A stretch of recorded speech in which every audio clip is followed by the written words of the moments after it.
പാർട്ട്ണറെ എങ്ങനെ കണ്ടുപിടിക്കുക എന്നുള്ളതാണ്. എല്ലാവർക്കും ചിലപ്പോൾ വലിയ പ്രതീക്ഷയോടുകൂടി കാത്തിരിക്കുന്ന ഒരു ഉത്തരം കൂടിയാവും.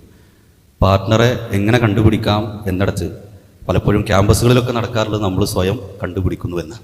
പക്ഷെ കൃത്യമായി ഇസ്ലാം നിങ്ങൾ കല്യാണം കഴിഞ്ഞിട്ട് പാർട്ട്ണറെ എങ്ങനെയാണോ അങ്ങനെ നിങ്ങൾ സഹിക്കുക എന്നൊരിക്കലും ഇസ്ലാം പറഞ്ഞിട്ടില്ല.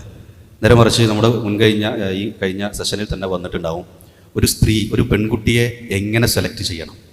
അവിടെ കൃത്യമായിട്ട് പറഞ്ഞു, ഒന്ന് സൗന്ദര്യം സെലക്ട് ചെയ്യാം, അതേപോലെ തറവാടിത്തം പരിഗണിക്കാം, സമ്പത്ത് പരിഗണിക്കാം, അതേപോലെ തന്നെ ദീനും പരിഗണിക്കാം.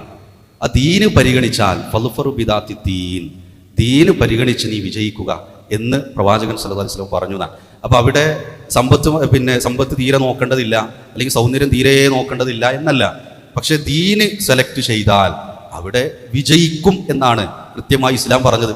ഇനി തിരിച്ചുവാണെങ്കിൽ അങ്ങനെ തന്നെ ഒരു പെൺകുട്ടി എങ്ങനെ തൻ്റെ ജീവിതത്തിലേക്ക് വരാനിരിക്കുന്ന ഒരു ഇണയെ, ഒരു പാർട്ട്ണറിനെ എങ്ങനെ സെലക്ട് ചെയ്യും, അവിടെയും കൃത്യമായ നിർദ്ദേശങ്ങൾ ഇസ്ലാം പറഞ്ഞു തന്നു. അവിടെ ദീനുള്ള സൽസ്വഭാവിയായ ഒരാൾ തൻ്റെ പെൺകുട്ടിയെ അന്വേഷിച്ചു കൊണ്ട് വന്നാൽ അവന് വിവാഹം ചെയ്തു കൊടുക്കണം എന്നാണ് പറഞ്ഞത്.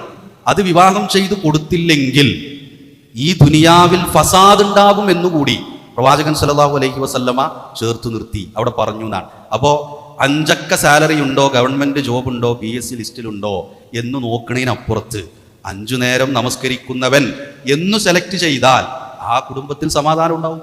ദീനുള്ള പെൺകുട്ടിയെ സെലക്ട് ചെയ്താൽ ഇതിപ്പോൾ എങ്ങനെ, ദീനിപ്പോൾ തുറന്നു നോക്കാനൊന്നും കഴിയില്ല, ശരി തന്നെ, കുറച്ചൊക്കെ നോക്കാം, ഡ്രസ്സിങ്ങുമ്പോൾ നോക്കാൻ കഴിയും, അവരുടെ കുടുംബത്തെ അന്വേഷിച്ചാൽ അറിയും, ക്യാമ്പസുകളിൽ നോക്കാൻ നിൽക്കും. ഇതൊന്നും നമ്മൾ പോയി അന്വേഷിക്കേണ്ട, ക്യാമ്പസിൽ പോയി എൻ്റെ പെൺകുട്ടീനെ എന്ന് പറഞ്ഞാൽ അന്വേഷിക്കാൻ നിൽക്കണ്ട.